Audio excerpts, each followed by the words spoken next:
మీరు కూడా ఇట్టి రక్షణను వారికి ఇవ్వాలి.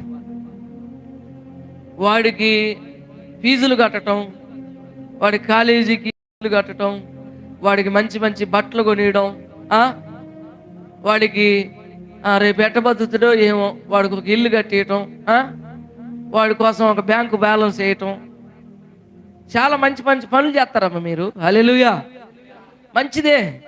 ఆస్తి సంపాదించటం, ఏమైద్దో ఏమో నా కొడుకు, ఏదో ఒకటి సరే వాడికి నచ్చింది కాడా, వాడు మెచ్చింది కదా, పెళ్లి కూడా చేద్దాం, చాలా చేస్తారు మీరు. అవునా కదా? మంచిదే, అన్నీ చేయండి, వాళ్ళు కావాల్సిన అన్నీ ఇవ్వండి. అన్నీ ఇచ్చి యేసుప్రభుని ఇవ్వలేకపోతే ఏం లాభం? ఇవ్వండమ్మా, అన్నీ ఇవ్వండి, యేసుప్రభుని ఇవ్వండి ముఖ్యంగా.